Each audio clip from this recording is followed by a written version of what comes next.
अस्सलाम वालेकुम दोस्तों, पिछले वीडियो में हमने अर्थमेटिक ऑपरेटर्स सीखे थे और इस वीडियो में हम सीखेंगे कि हम कंडीशनल ऑपरेटर्स क्या होते हैं और हम उनको कैसे कैसे यूज़ करते हैं।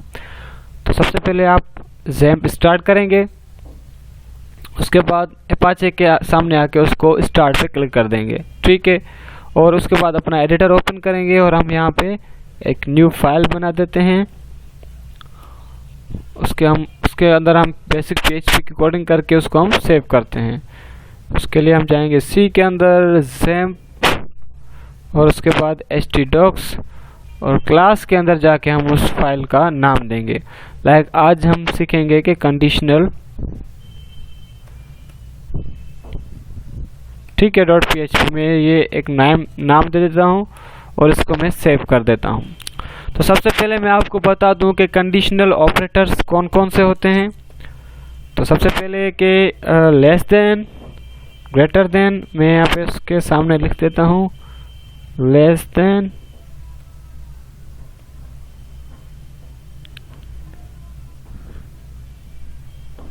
ग्रेटर देन, उसके बाद लेस देन और इक्वल्स टू,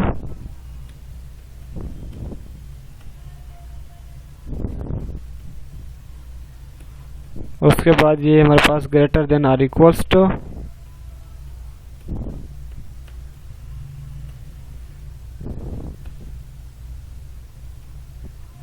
ठीक है।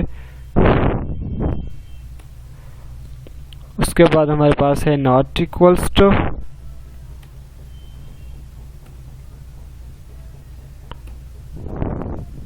और उसके बाद हमारे पास इक्वल्स टू, ठीक है। तो ये हमारे पास 6 बेसिक कंडीशनल ऑपरेटर्स हैं, तो जिसकी मदद से हम कंडीशंस बनाते हैं, ठीक है। तो इनकी मदद से ही हम जो भी हमें कंडीशन बनानी होती है तो वो हम बनाते हैं। तो इसका क्या लेस देन का क्या काम है कि अगर एक वैल्यू दूसरी वैल्यू से छोटी होगी तो ये हमारे पास ट्रू रिटर्न करेगा, डेट मीन्स 1 देगा। अगर वो छोटी नहीं होगी तो हमें फॉल्स रिटर्न करेगा, ठीक है। और ग्रेटर देन क्या करेगा कि अगर हमारी एक वैल्यू दूसरी वैल्यू से बड़ी है तो हमें वो 1 रिटर्न करेगा, अदरवाइज वो रिटर्न नहीं करेगा। तो ये लेस देन और इक्वल्स टू है, ये हमारी 2 कंडीशन पे काम करता है। पहली कंडीशन लेस देन की, दूसरी कंडीशन इक्वल्स टू की। अगर इन दोनों में से कोई भी एक कंडीशन मैच हो जाती है तो वो हमें ट्रू रिटर्न करेगा, ठीक है। और सेम ही तरह से जो हमारा ये ऑपरेटर, ये भी हमारा 2 कंडीशंस पे काम करता है। पहली कंडीशन कि वो वैल्यू ग्रेटर देन हो, अगर है तो ठीक है, अदरवाइज वो चेक करेगा इक्वल्स टू कि अगर या तो वो वैल्यू इक्वल होनी चाहिए या वो ग्रेटर देन होनी चाहिए। तो इन दोनों में से अगर कोई भी कंडीशन मैच हो गई तो ये हमें ट्रू रिटर्न करेगा। और दूसरा नॉट इक्वल्स टू, ये चेक करेगा कि हमारे एक वैल्यू दूसरी वैल्यू के बराबर है या नहीं है। और इक्वल्स टू भी ये सेम काम करेगा कि जो हमारी वैल्यू है वो एक दूसरे के बराबर है या नहीं है, ठीक है। अगर दोनों बराबर होंगी तो वो हमें ट्रू रिटर्न करेगा, अदरवाइज फॉल्स।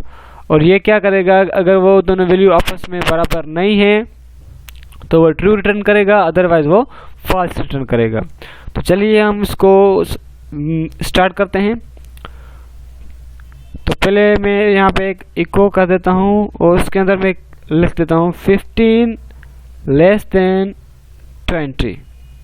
इसको मैं ब्रैकेट्स के अंदर यूज़ कर देता हूँ, ठीक है।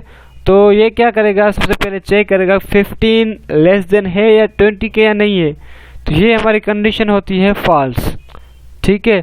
तो फॉल्स की कंडीशन में हमारी जो स्क्रीन होगी वो सिर्फ ब्लैंक होगी, वहाँ पे हमें कुछ भी आउटपुट को नहीं आएगा, ठीक है। तो अगर मैं यहाँ पे इसको सेम दूसरी एक स्ट्रिंग बना देते हैं, like 20 is less than 15, sorry ये हमारी कंडीशन ट्रू होगी क्योंकि 15 लेस देन है 20 के। और अगेन यहाँ पे हमने कह दिया कि 20 लेस देन 15, जो कि हमारे पास एक फॉल्स कंडीशन है, ठीक है। तो ये हमें क्या रिटर्न करेगा, अगर कंडीशन ट्रू होगी तो हमें 1 रिटर्न करेगा, अदरवाइज वो हमें 0 रिटर्न करेगा।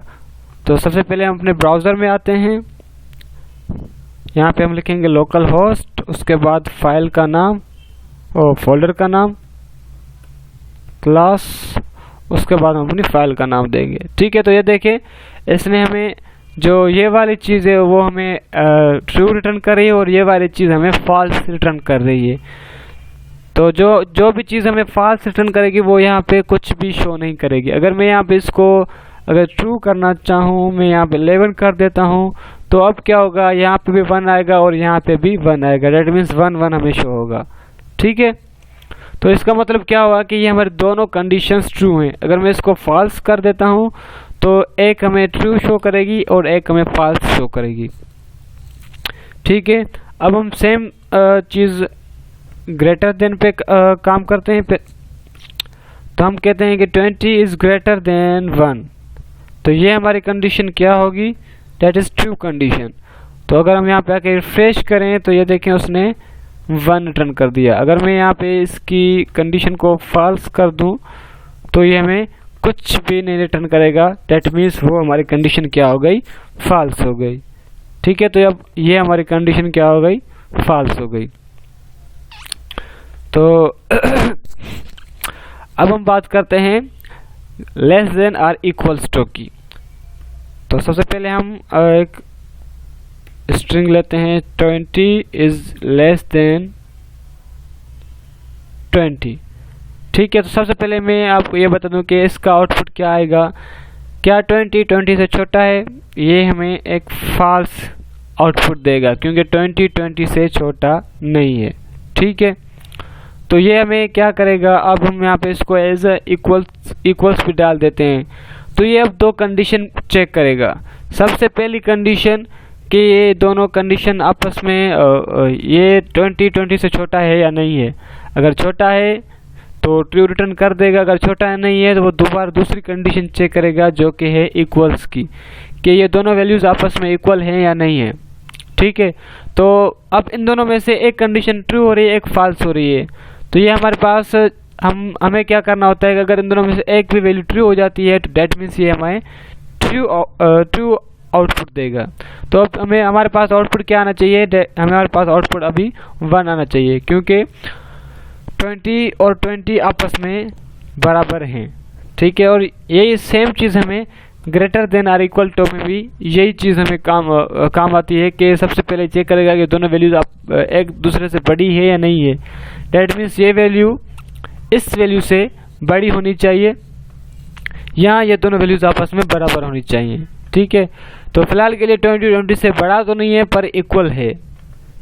ठीक है, इस कंडीशन में हमें ट्रू आउटपुट देगा। अगर मैं इस वैल्यू को बढ़ा दूं तब भी ये हमें ट्रू आउटपुट देगा। क्यों, क्योंकि ये वैल्यू इससे बड़ी है। अगर मैं इस वैल्यू को बढ़ा दूं तो हमें ये फॉल्स रिटर्न करेगा क्योंकि 40 बड़ा नहीं है 70 से और ना ही ये दोनों वैल्यूज आपस में इक्वल हैं। ठीक है, तो अब हम बात करते हैं इक्वल्स की। तो इक्वल क्या करता है कि दो वैल्यूज को आपस में चेक करता है कि वो दोनों वैल्यूज आपस में बराबर हैं या नहीं है। लाइक 1 के इक्वल है या नहीं है। ठीक है, अगर ये दोनों आपस में बराबर हैं तो ये हमें 1 रिटर्न करेगा, अदरवाइज वो 0 रिटर्न करेगा। तो ये दोनों आपस में बराबर हैं। अगर मैं यहाँ पे 12 कर दूं तो ये हमें कुछ भी नहीं रिटर्न करेगा क्योंकि ये दोनों वैल्यू आपस में बराबर नहीं है। ठीक है, और सेम ही तरह से हमारे पास होता है not equals to. That means के 1 बराबर नहीं है 12 के। तो ये बिल्कुल ट्रू कंडीशन है क्योंकि 1 12 के बराबर नहीं है, तो ये हमें 1 रिटर्न करेगा। अगर मैं यहाँ पे 12 कर दूँ इसको या फिर उसको 1 कर दूँ तो अब क्या होगा कि ये दोनों वैल्यूज़ आपस में बराबर हैं। ठीक है, तो हमारी कंडीशन क्या कहती है कि ये दोनों वैल्यूज़ आपस में बराबर नहीं होनी चाहिए। अगर मैं यहाँ पे आके इसको दोबारा से रिफ्रेश करूँ तो ये देखें हमारे पास 0 आ रहा है। डेट मीन्स कुछ भी नहीं आ रहा। तो ये कंडीशन हमारी हो गई फॉल्स।